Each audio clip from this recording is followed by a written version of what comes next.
வாழ்க வளமுடன். வாழ்க வளமுடன். மகரிஷி குரு வாழ்க. குருவே துணை. உங்கள் அனைவருக்கும் என் பணிவான வணக்கங்களையும் வாழ்த்துக்களையும், என்னை வாழ்த்திய உங்களுக்கு என் நன்றியையும் தெரிவித்துக் கொண்டு, இன்றைய நற்சிந்தனையை நாம் இப்போது பங்கு கொள்ளப் போகிறோம். நம்முடைய நற்சிந்தனைக்கு, தவத்திற்கு பிறகு நம்முடைய நற்சிந்தனைக்கு நான் எடுத்துக்கொண்டுள்ள ஒரு விஷயம் என்னவென்றால், கட உபனிஷதம் என்ற ஒரு உபனிஷதத்தை எடுத்துக்கொண்டேன். அது ஏன்னு கேட்டீங்கன்னா, நாம இப்போ இருக்கிறது மனவளக்கலையில இருக்கோம். அதனுடைய கருத்துக்களையும் அதனுடைய கொள்கைகளையும் பின்பற்றி நாம தவம், இந்த அகத்தாய்வு இதெல்லாம் செய்து கொண்டே இருக்கிறோம். அப்படி இருக்கும்போது அதுக்கும் இந்த உபனிஷதத்துக்கும் என்ன சம்பந்தம்னு தோணலாம். இந்த உபனிஷதத்துக்கு சம்பந்தம் இருக்கிறதுனாலதான் நான் இதை எடுத்துக்கொண்டேன். நம்முடைய மகரிஷி அவர்கள் நமக்கு ஒரு அருமையான ஒரு கட்டுரையை கொடுத்திருக்கிறார்கள். பிறப்பிற்கு முன்னும் இறப்பிற்கு பின்னும் என்ற தலைப்பில் ஒரு கட்டுரையை நமக்கு கொடுத்திருக்கிறார்கள். இந்த கட்டுரையில் கூறப்பட்டுள்ள விஷயங்கள் எல்லாம் படிக்கும் போது நமக்கு எல்லாமே ஆமா, இவர் சொல்றதுதான் கரெக்டுன்னு தோணும். பல பல விஷயங்கள், நமக்கு தெரியாத பல விஷயங்களை அவர் ரொம்ப லாஜிக்கலா, தர்க்க ரீதியாக, மாறாமல் அறிவியலுடன் சயின்டிபிக்கா சொல்லிட்டே வருவார். அதை படிக்கும்போது அந்த கட்டுரை என்ன ரொம்ப இம்ப்ரெஸ் பண்ண ஒரு கட்டுரை. எங்க போனாலும் நான் அதை சொல்லுவேன். அந்த கொள்கை, அவர் கூறிய கருத்துக்கள் எல்லாம் என் மனசுல படிந்துள்ள போது, ஒரு தடவை கடர் உபனிஷதத்தை எடுத்து படிக்கும்போது பார்த்தான்னா எனக்கு ஒரு பயங்கரமான ஒரு ஆச்சரியம் ஏற்பட்டது. என்னன்னா, கட உபனிஷதத்தில் கூறப்பட்டுள்ள விஷயங்களும் மகரிஷி நமக்கு கூறியுள்ள விஷயங்களும் ஒன்றாக இருக்கின்றன. சோ அது வேறு, இது வேறு இல்லை. மகரிஷி நமக்கு பழக்கமானவர். ஆனா கட உபனிஷதம் 6000 வருடத்துக்கு முன்னாடி எழுதப்பட்ட விஷயம். அதுல கூறியுள்ள விஷயங்களும் இவர் இன்றைக்கு நமக்கு கூறும் விஷயங்களும் கருத்துக்களும் ஒன்றாகவே இருக்கு. ஆகையினால அதுவும் இன்னொரு விஷயம் என்னன்னா, நமக்கு எல்லாம் தெரியும், நாம எதையும் தெரிந்து கொள்ளலாம். ஒரு புஸ்தகத்தை எடுத்து படிச்சு பார்த்து ஒரு விஷயத்தை தெரிந்து கொள்ளலாம். ஆகையினால உலகத்துல நாம தெரிந்து கொள்ள முடியாத விஷயங்களே கிடையாது. ஒன்லி திங், நாம அதுல மனசை செலுத்தணும், அதற்குரிய புத்தகங்களை படிக்கணும், அதை தெரிந்தவர்களிடம் கேட்கணும். இதுதான். சோ ஒருவருடைய பேச்சை கேட்பதாலோ ஒரு புத்தகத்தை படிப்பதாலோ நாம் அறிவை சம்பாதித்துக் கொள்ளுகிறோம். ஆனா பிறப்பிற்கு முன் எப்படி இருந்தோம் என்பதை பற்றி எவரால கூற முடியும்? அல்லது இறந்த பிறகு நாம் எப்படி இருக்க போகிறோம் என்பதையும் எவரால கூற முடியும்? இந்த 2 விஷயம் பாருங்க, புஸ்தகத்தின் மூலமாகவோ ஒருத்தரை கேட்பதன் மூலமாகவோ தெரிந்து கொள்ள முடியாது. ஏன்னா இந்த இரண்டுமே வெரி மிஸ்டீரியஸ் பினாமினா, புரிந்து கொள்ள முடியாத புதிர்களாக இருக்கின்றன. இது மகரிஷியினுடைய கவனத்தை ரொம்ப ஈர்த்து தன்னுடைய தவ ஆற்றலினால் அதை நன்றாக ஆராய்ந்து பார்த்து, இப்படித்தான் இருக்கணும், இதுதான் நமக்கு கொடுத்தார்கள். இன்றைக்கு அந்த கருத்துக்களை நாம் ஏற்றுக்கொண்டு நாமும் நம்முடைய தவத்தின் மூலமாக நாம் அந்த கருத்துக்களை எல்லாம் ஆராயும் போது மகரிஷி கூறுவது 100% உண்மைதான் என்ற ஒரு தெளிவு நமக்கு ஏற்படுகிறது, இல்லைங்களா? ஆகையினால இந்த 2 ஒண்ணு, அதனால இந்த பிறப்பிற்கு முன் அண்ட் இறப்பிற்கு பின் என்ற தலைப்பு ரொம்ப பிரமாதமா இருக்கிறதுனால இதை நம்முடைய நற்சிந்தனைக்கு ஏற்றுக்கொண்டேன். அந்த வகையில பார்க்கும்போது கட உபனிஷதம் ஒரு அருமையான ஒரு உபனிஷதம். இப்போ இத கிட்டத்தட்ட நாங்க 3 மாதங்களாக இந்த உபனிஷதத்தில் உள்ள கருத்துக்களை நாம் ஆராய்ந்து பார்த்து அதனுடைய விளக்கங்களை தெரிந்து கொண்டே வருகிறோம். இப்போ இந்த நம்முடைய ஜூம் கிளாஸ்ல இன்னைக்கு நான் ஒரு 3 பேரை புதிதாக சந்திக்கிறேன். அவங்களுக்கு இந்த கட உபனிஷதம் என்னவென்று தெரியாது. ஆகையினால இதை சொல்வதனுடைய ரெலவன்ஸ், இதை ஏன் சொல்லணும் என்கிறத பற்றிய ரெலவன்ஸும் அவங்களுக்கு தெரியாது.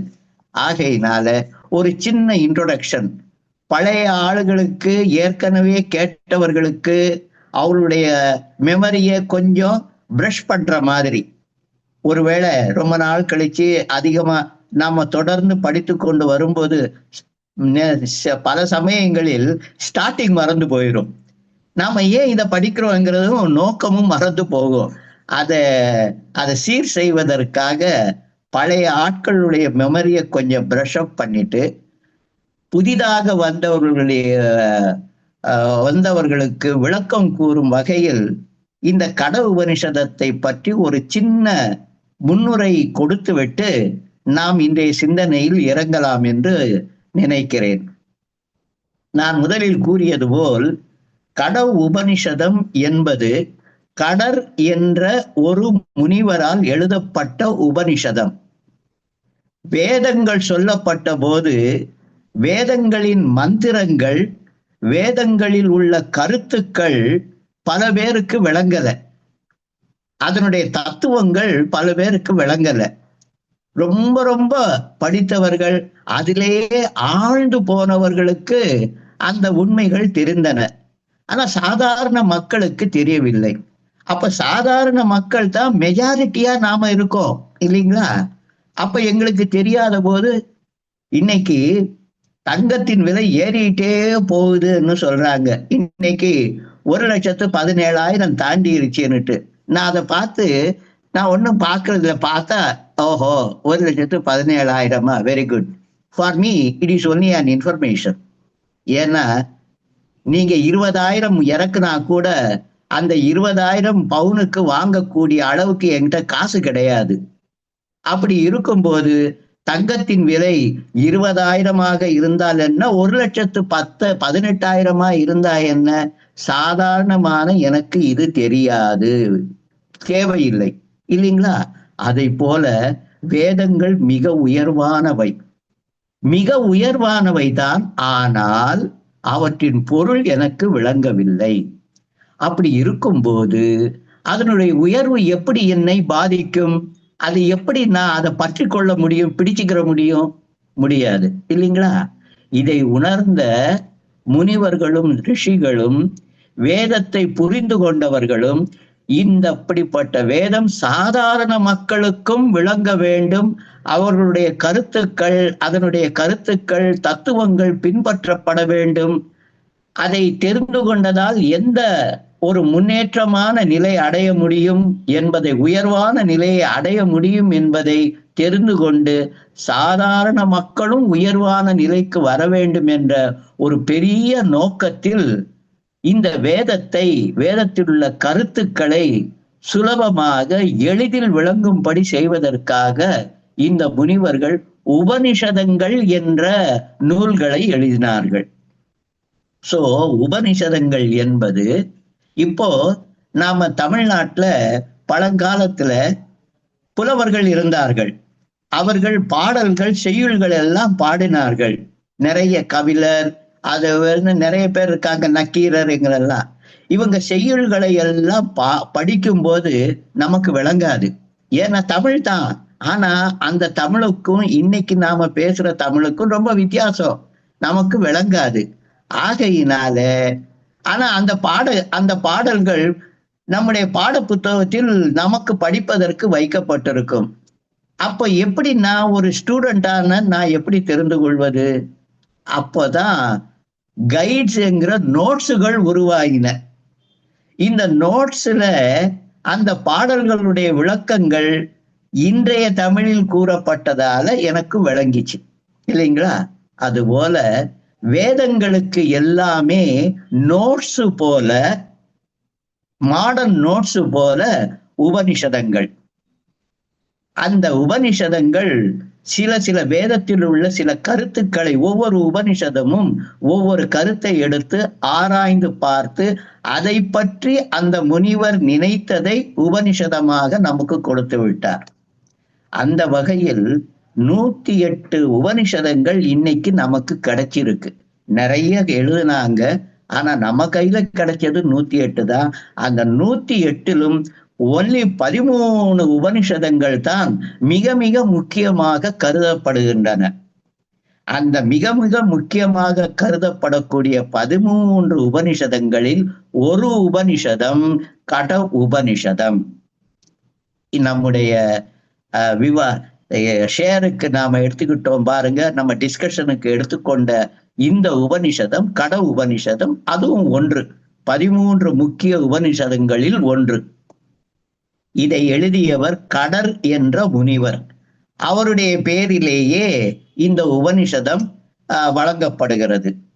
இந்த உபனிஷதத்துல பொதுவாக உபனிஷதம் எழுதுபவர்கள் தத்துவத்தை விளக்கி சொல்லுவார்கள்.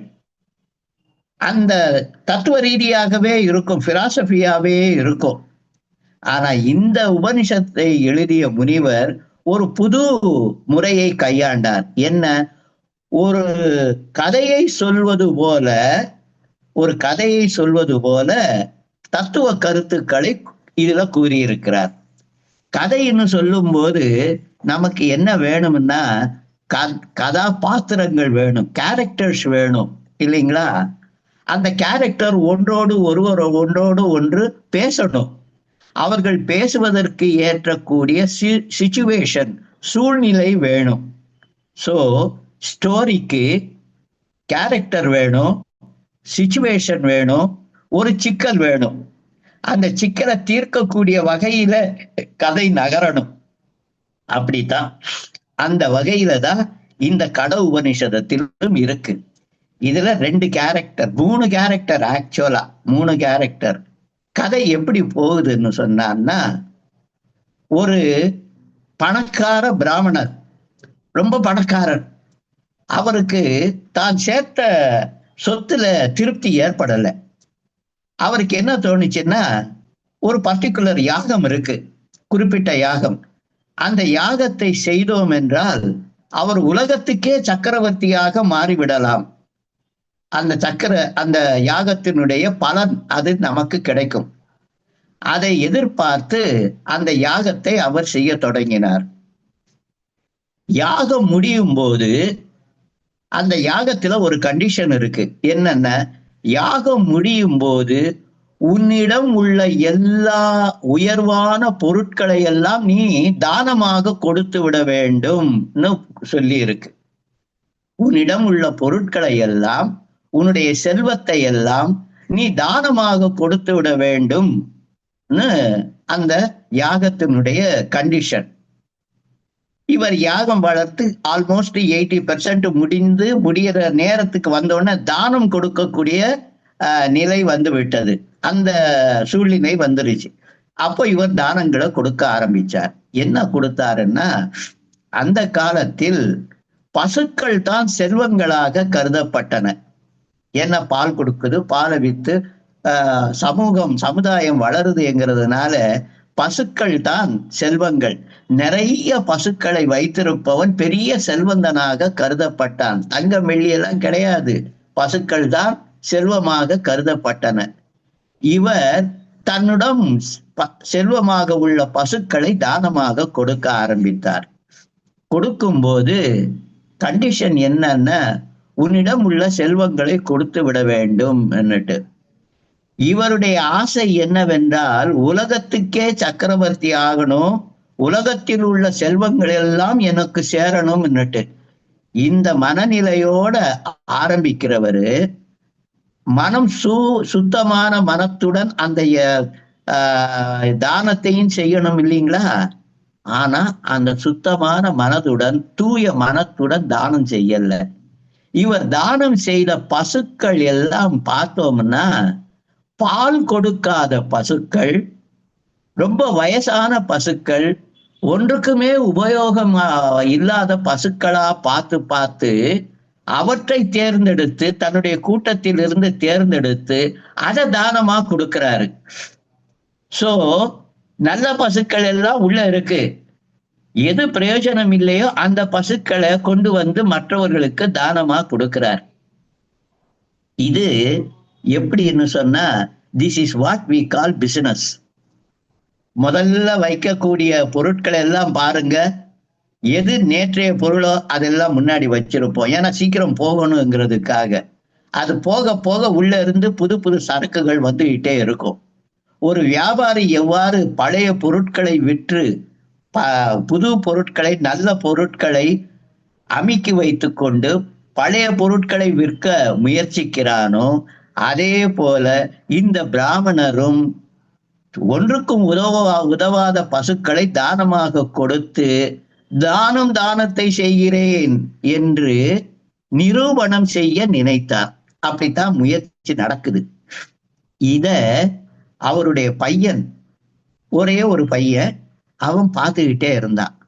அவனுக்கு வயது 7 தான். 7 வயது ஆனா கூட அவனுக்கு நல்ல ஒரு புத்தி. 700 வருடங்கள் வாழ்ந்த ஒருவனுக்கு எவ்வளவு புத்தி இருக்குமோ அவ்வளவு புத்தி அந்த 7 வயது சிறுவனுக்கு இருந்தது.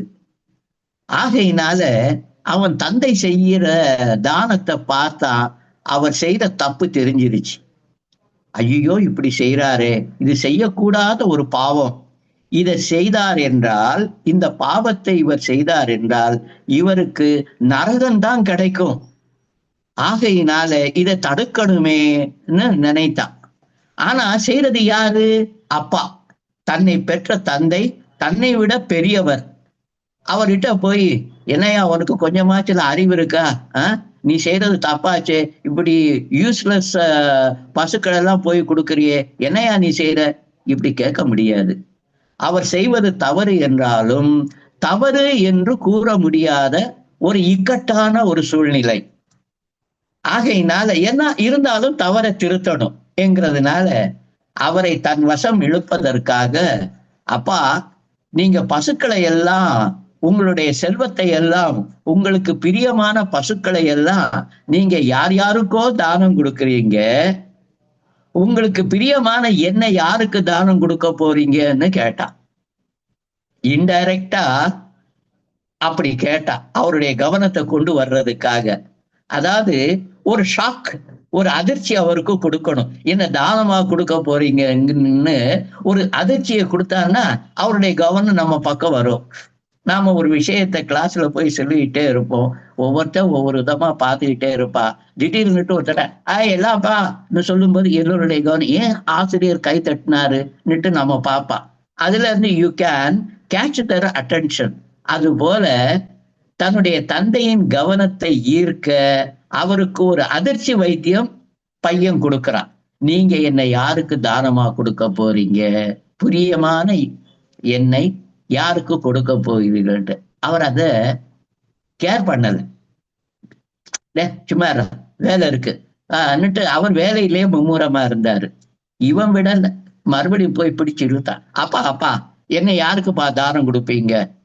மறுபடியும் கேட்கிறான். இவருக்கு கொஞ்சம் எரிச்சல் வர ஆரம்பிச்சிருச்சு. இவர் விட சும்மாட்டு அதட்டி விட்டு தன்னுடைய வேலையில இருந்தார். அவனும் விடுற மாதிரி இல்லை. மறுபடியும் பிடிச்சு இழுத்து, என்னை யாருக்கு தானமா கொடுப்பீங்கன்னுட்டு மறுபடியும் 3வது தடவை கேட்டான். இவர் கோபத்தின் உச்சத்துக்கு போயிட்டார். உன்னை யமனுக்கு தானமா கொடுக்கிறேன்னுட்டாரு. வாய் வழியா அந்த கோபத்தின் உச்சியில் வாய் தவறி உணர்ச்சி வேகத்துல உன்னை யமனுக்கு தானமா கொடுக்க போறேன்னுட்டாரு. அப்படியா, ரொம்ப ரொம்ப சந்தோஷம்ப்பா, அப்ப நான் வர்றேன்னுட்டு போயிட்டான். அவன் போன பிறகுதான் இவருக்கு லேசா உரைச்சிச்சு, நான் என்ன சொன்னேன்னுட்டு. பையன் வந்துட்டான். வந்து, அப்பா, நீங்க என்ன யமனுக்கு தானமாக கொடுத்து விட்டீர்கள், ஆகையினால நான் யமலோகத்துக்கு போறேன், பாய் என்னட்டான். டே அப்படியெல்லாம் இல்லடா, வாய் தவறி வந்துருச்சுடா, நான் இதெல்லாம் கிடையாதுடா, நான் ஒன்னும் நீ ஒண்ணு நாசமா போ, செத்து போனாலாம் நான் சொல்லலடா, நீ போகாதடா அண்ணாரு. ஏன்னா யமலோகத்துக்கு சென்றவர்கள் திரும்பி வருவது இல்லை. ஆகையினால இவர் வேணாம் வேணான்னாரு. அதெல்லாம் இல்லப்பா, நீங்க பெரியவர், பெரியவர் வாக்கு தேவ வாக்கு மாதிரி, அது தவறக்கூடாது. அதனால நான் போறேன்னுட்டு போயிட்டான். நேரா யமலோகத்துக்கு வந்துட்டான். யமலோகத்துக்கு வந்தவனுக்கு யமனை சந்திக்க வேண்டும் என்ற ஒரு ஆசை. ஏன்னா யமனுக்கு தானே தானமா கொடுத்திருக்காரு. அதனால என்னை தானமா வாங்கினவரை சந்திக்க வேண்டும் என்னட்டு வந்துட்டான், நிக்கிறான். ஆனா இவன் போன நேரத்துக்கு யமன் அந்த உலகத்தில் இல்லை, அந்த மாளிகையில் இல்லை. அவனுடைய அசிஸ்டன்ஸ் எல்லாம் யார்ப்பா நீன்னு கேட்கும்போது, இந்த மாதிரி நான் வந்திருக்கேன், என்ன தானமா கொடுத்துட்டாரு, நான் யமனை பார்க்கணும்னாரு. ஐயா, பையனே, சிறுவனே, அப்போ யமன் இங்க இல்ல, அவர் கொஞ்ச நாள் கழிச்சு தான் அவர் வருவாரு. அவர் வர்ற வரைக்கும் நீ வீட்டுக்குள்ள வந்து, எங்களுடைய மாளிகைக்குள்ள வந்து எங்களுடைய விருந்தினராக நீ இரு, நாங்கள் உன்னை கவனிக்கிறோம். என்ன, அதெல்லாம் முடியாது. நான் யமனை பார்க்காத வரைக்கும் நான் வீட்டுக்குள்ள வரமாட்டேன், உங்க மாளிகைக்குள்ள வரமாட்டேன்னுட்டு மாளிகையின் வாசல்லையே உட்கார்ந்துட்டான். மாளிகையின் வாசல்லையே உட்கார்ந்துட்டு ஸ்ட்ரைக் பண்ற மாதிரி அங்கேயே உட்கார்ந்துட்டான். அப்ப சரின்னுட்டு அவன் சாப்பிடுறதுக்கும் இதெல்லாம் பால் பழங்க இது அவன் சாப்பிடக்கூடிய உணவுகள் எல்லாம் கொடுத்தா எதையுமே அவன் தொடல, சாப்பிடல.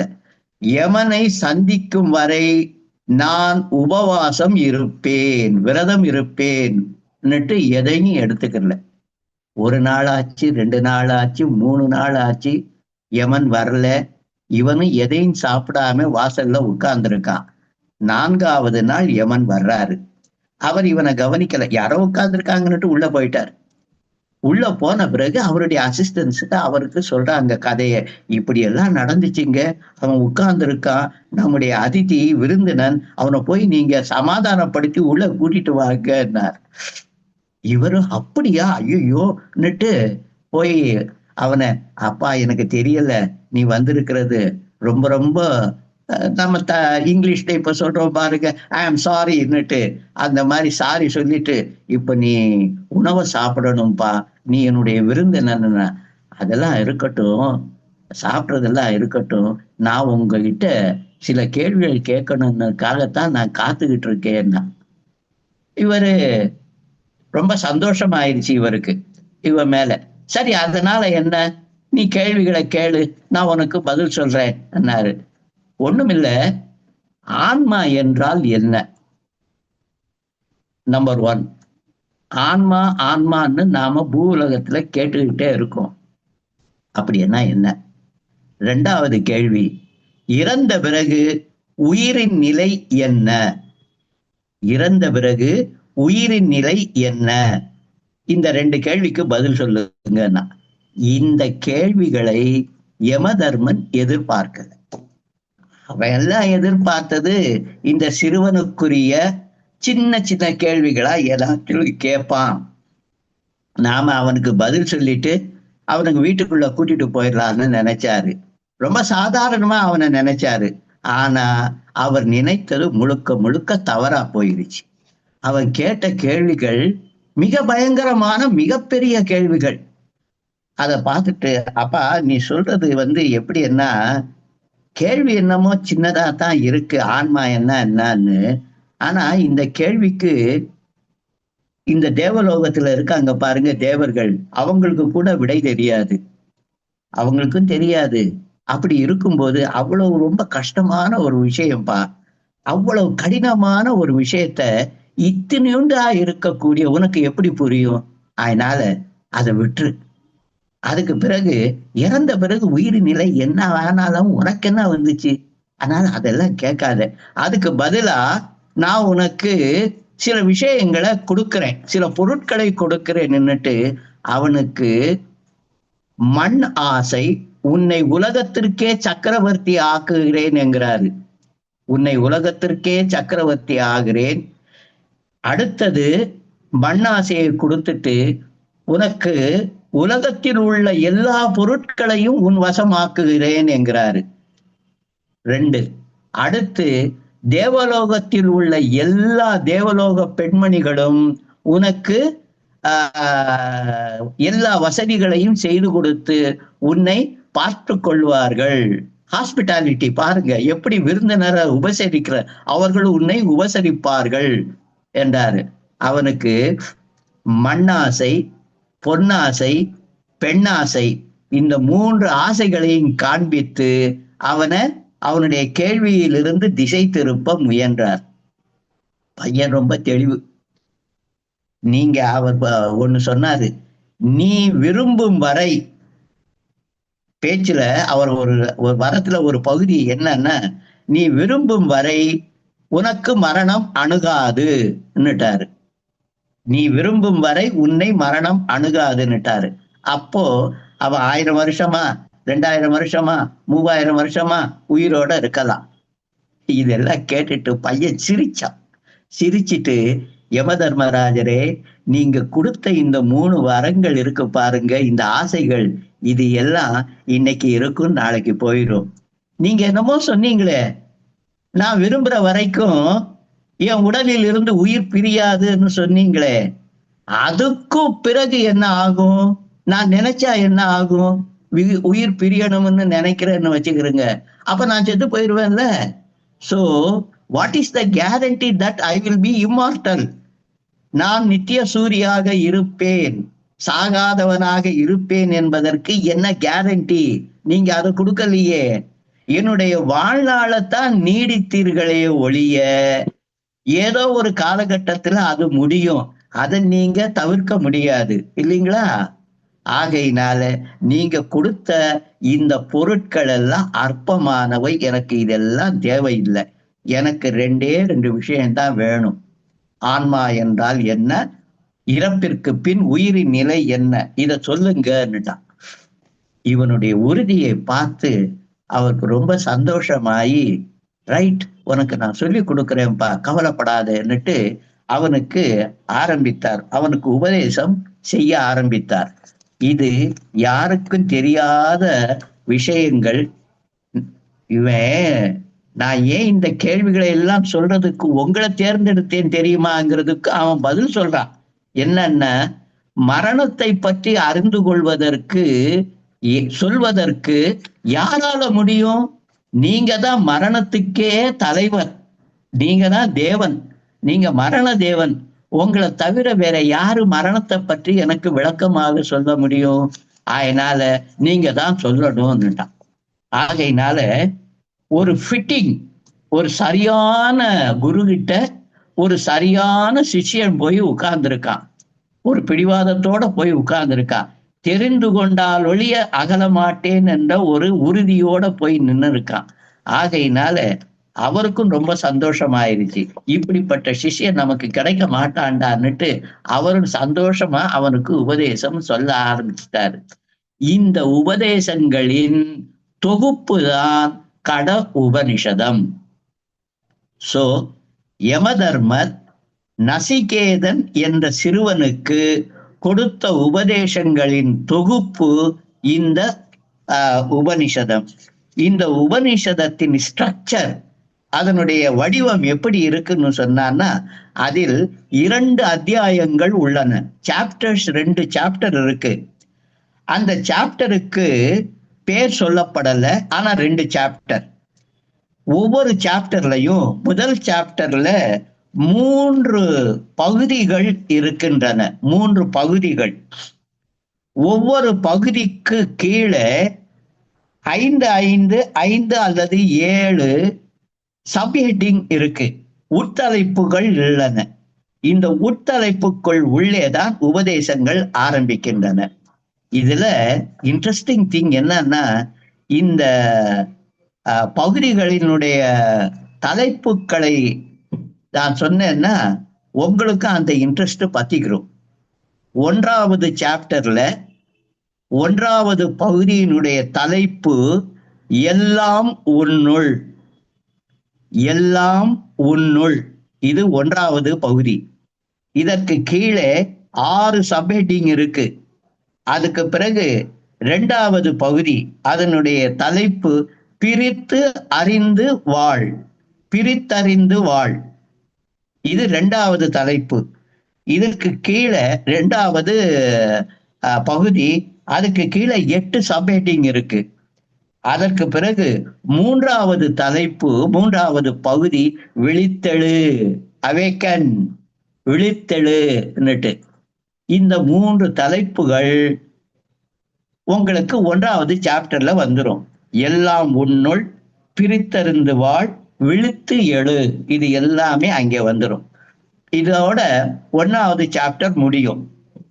2வது சாப்டர், அதுல முதல் பிரிவினுடைய தலைப்பு என்னவென்றால் அதுவே நீ, அதுவே நீ, தத்துவமசி என்று சமஸ்கிருதத்தில் சொல்லப்பட்டதன் தமிழாக்கம் அதுவே நீ. நான் தத்துவமசின்னு சொல்லும் போது பலருக்கு பல நினைவுகள் வரலாம், வச்சுக்கிறீங்க. சோ 2வது சாப்டர்ல முதல் பகுதியின் தலைப்பு அதுவே நீ, அதற்கு கீழே 6 உட்பிரிவுகள் உள்ளன. 2வது பகுதி மரணத்திற்கு பின்னால், இறப்பிற்கு பின்னால், இது 2வது பகுதி. அதுக்கு கீழே 5 உட்பிரிவுகள். கடைசி பிரிவு மரணத்தை வெல், ஜெயிச்சிரு, கடைசி பிரிவு மரணத்தை வெல். அதற்கு கீழே அங்கே 5 உட்பிரிவுகள் உள்ளன. சோ டோட்டலா நீங்க எண்ணி பார்த்தோம்னா மொத்தம் 119 ஸ்லோகங்கள் இந்த கட உபனிஷதத்தில் உள்ளன. 119 ஸ்லோகங்கள். இதுல ஒவ்வொரு ஸ்லோகமா அவர் சொல்ல, ராமகிருஷ்ண மடத்தினர் இந்த கட உபனிஷதத்தை புத்தகமாக வெளியிட்டு அந்த சுலோகத்திற்கு ஒரு துறவியார், அந்த மடத்தை சேர்ந்த ஒரு துறவியார் விளக்கங்கள் கொடுத்து கொண்டே வருகிறார்.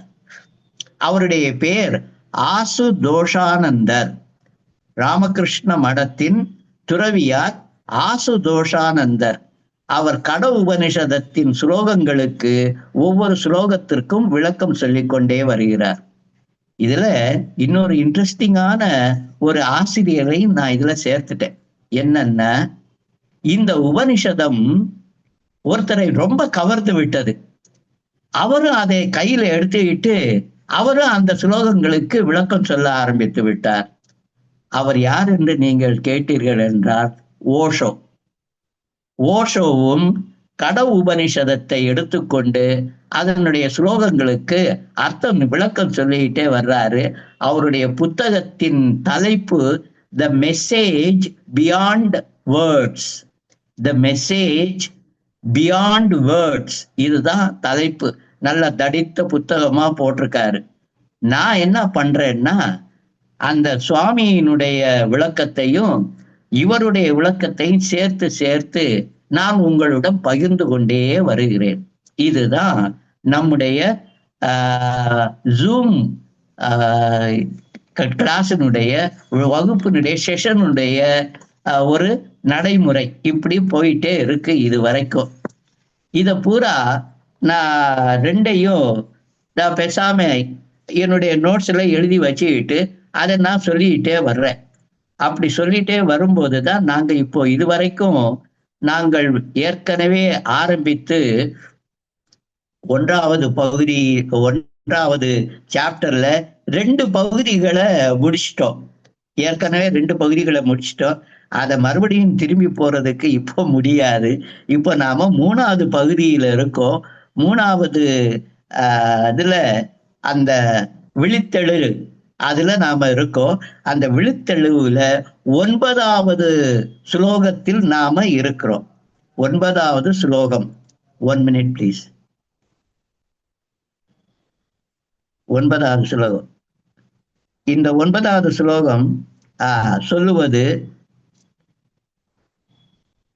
7. 1 minute please.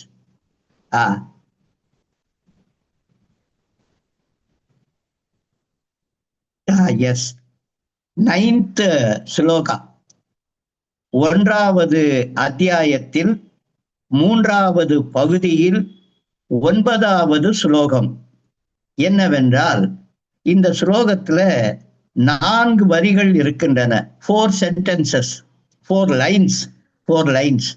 என்னன்னா முதல் முதல் முதல் அடி, யார் விழிப்புடன் யார் விழிப்புற்ற தேரோட்டியுடனும் யார் விழிப்புற்ற தேரோட்டியுடனும்.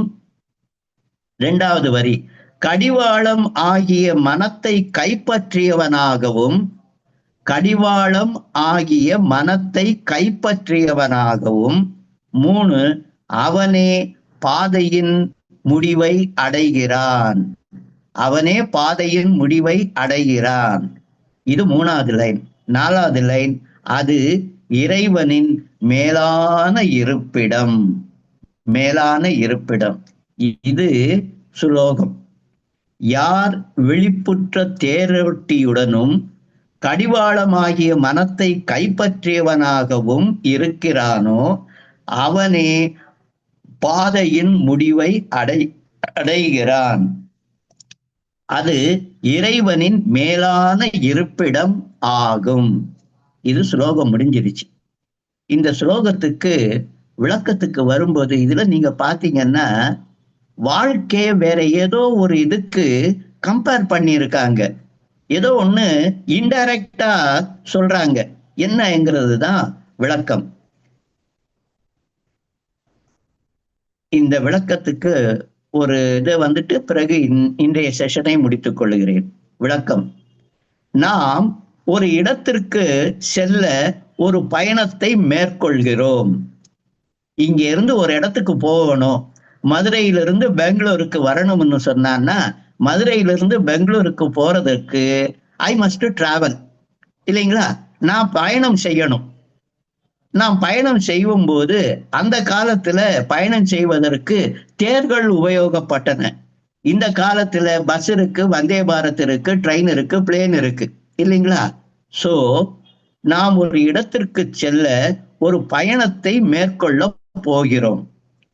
பயணத்திற்கு ஒரு வாகனம் வேண்டும். we require a vehicle to travel இல்லைங்களா? ஒரு வாகனம் இருந்தா தான் அந்த வாகனத்தை பயன்படுத்தி நாம ஒரு இடத்துல இருந்து இன்னொரு இடத்திற்கு போக முடியும். பயணத்திற்கு ஒரு வாகனம் தேவை.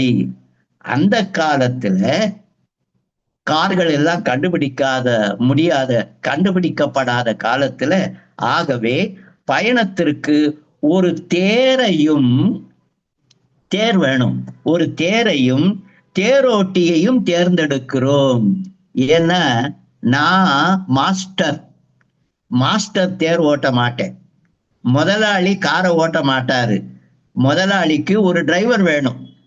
சோ நம்முடைய அம்பானியும் அதானியும் ஒரு இடத்துல இருந்து இன்னொரு இடத்துக்கு போகணும்னு சொன்னான்னா கார்ல வேணும். அவங்களுக்கு நடந்து போக மாட்டாங்க.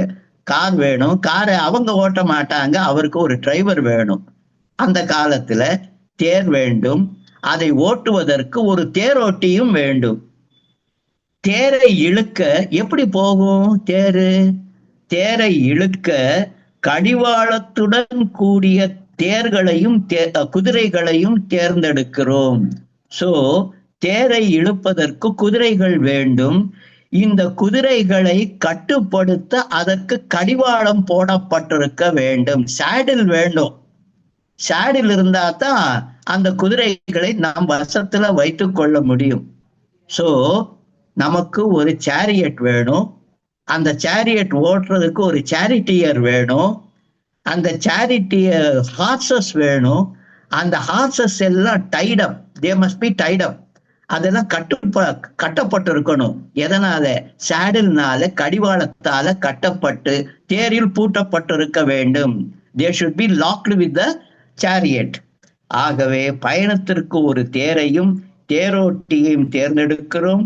தேரை இழுக்க கடிவாளத்துடன் கூடிய குதிரைகளை தேர்ந்தெடுக்கிறோம். குதிரைகள் தேருடன் கட்டப்பட்டுள்ளன இல்லைங்களா? ஏன்னா தேரை இழுக்கணும் இல்லையா? கட்டப்பட்டுள்ளன.